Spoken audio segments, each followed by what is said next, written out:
নমস্কার বন্ধুরা, আমি অরিন্দিতা আপনাদের সকলকে স্বাগত জানাচ্ছি। আজ আমি শীতের স্পেশাল সবজি দিয়ে দুর্দান্ত নিরামিষে একটা ভাপা রেসিপি আপনাদের সাথে শেয়ার করব। এই ভাপাটা গরম ভাতের সাথে খেতে কিন্তু অসাধারণ হয়। আমি কীভাবে বানাচ্ছি পুরো ভিডিওটি দেখার অনুরোধ রইল। ভাপার জন্য এখানে দেখুন কিছুটা মশলা নিয়েছি, এই মশলাগুলো আমি পেস্ট করে নেব। এখানে দেখুন একটা বোল নিয়েছি, বোলের মধ্যে দিয়ে দেবো 1.5 চামচ পরিমাণে কালো সর্ষে। এখানে দেখুন 1 চামচ পরিমাণে সাদা সর্ষে নিয়েছি, যেটা হলুদ সর্ষেও বলে।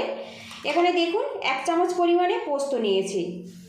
এখানে দেখুন 10 থেকে 12টা চীনাবাদাম জলে ভিজিয়ে নরম করে নিয়েছি, তারপর এর গায়ের খোসাটা ফেলে দিয়েছি। এর মধ্যে আমি দিয়ে দেব।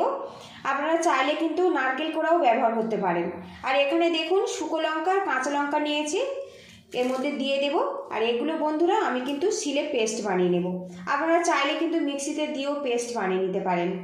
আর বন্ধুরা, আজকের আমি শীতের স্পেশাল সবজি শিম ভাপা রেসিপি শেয়ার করব। এখানে দেখুন আমি 200 গ্রাম পরিমাণে শিম নিয়েছি। আর শিমটা একটু চওড়া টাইপের নিতে হবে, তবে কিন্তু ভাপাটা খেতে ভালো লাগবে। আর একটু কচি টাইপের নেবেন। আর এখানে দেখুন একটা টমেটো রেখেছি। আর এগুলো কিন্তু আপনারা কম বেশি করে নিতে পারেন। আগে থেকে শিমটা ভালো করে ধুয়ে নিয়েছি।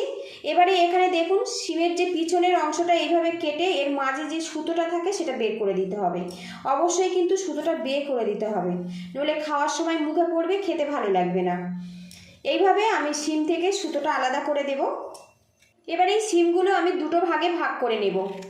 এইরকম দেখুন, এইরকম টুকরো করে নিচ্ছি। এবার টমেটো আমি দুটো ভাগে ভাগ করে নেব। না বন্ধুরা, আমি 4টে ভাগে ভাগ করে নেব টমেটো। এদিকে প্যানটা গরম করে নিয়েছি, এর মধ্যে 1 চামচ পরিমাণে সরিষার তেল দিয়ে দিলাম। এর মধ্যে কেটে রাখা শিমগুলো দিয়ে দেব।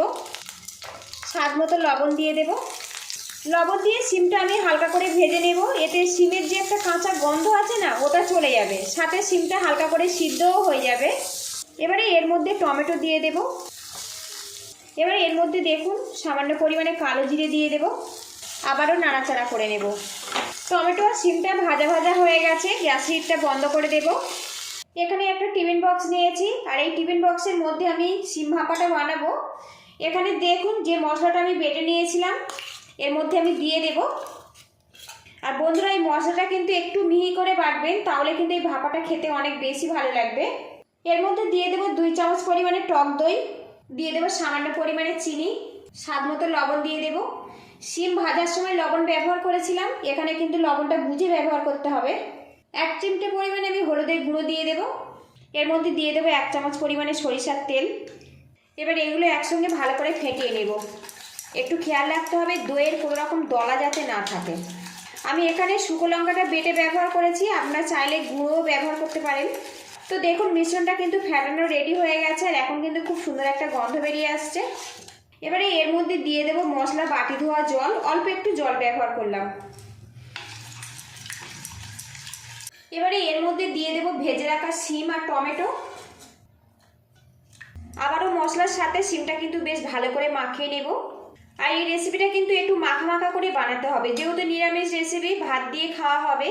খুব বেশি কিন্তু পাতলা হলে খেতে ভালো লাগবে না, আবার খুব বেশি মাখা মাখা হলে ভালো লাগবে না। একটু রস রস থাকবে, সেই মতো কিন্তু বানিয়ে নিতে হবে।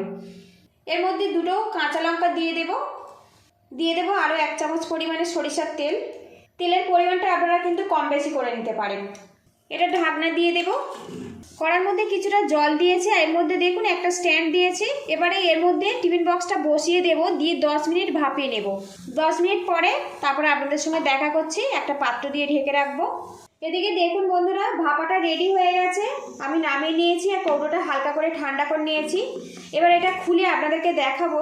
তো দেখুন ভাপাটা কত সুন্দরভাবে এটা রেডি হয়েছে। দেখুন শিম দিয়ে তো অনেক রকম রেসিপি আপনারা তো বানিয়ে খেয়েছেন, একবার কিন্তু এইভাবে ভাপা বানিয়ে খেতে পারেন। এটা কিন্তু গরম ভাতের সাথে খেতে কিন্তু অনেক বেশি ভালো লাগে। তো বন্ধুরা, আপনাদের কাছে একটা রিকোয়েস্ট রইল, যারা বিভিন্ন রকম নিরামিষ রেসিপি খেতে পছন্দ করেন তারা কিন্তু একবার এইভাবে ট্রাই করে দেখতে পারেন। আর যতটা সম্ভব শেয়ার করে দেবেন যারা বিভিন্ন রকম সবজি দিয়ে নিরামিষ রেসিপি খেতে পছন্দ করেন। পুরো ভিডিওটির সঙ্গে থাকার জন্য অসংখ্য ধন্যবাদ। আপনারা ভালো থাকবেন, সুস্থ থাকবেন। দেখা হবে নেক্সট ভিডিওতে। আর এখন দেখুন কত সুন্দরভাবে এটা রেডি হয়েছে দেখুন। আর এখানে কিন্তু গ্রেভিটাই এইরকম অবস্থাতে নামাতে হবে, তবে কিন্তু গরম ভাতের সাথে খেতে ভালো লাগবে। বাড়িতে অবশ্যই এইভাবে ট্রাই করবেন। কেমন হয়েছে কমেন্ট বক্সে জানাবেন। পুরো ভিডিওটির সঙ্গে থাকার জন্য অসংখ্য ধন্যবাদ। আপনারা ভালো থাকবেন, সুস্থ থাকবেন, দেখা হবে নেক্সট ভিডিওতে।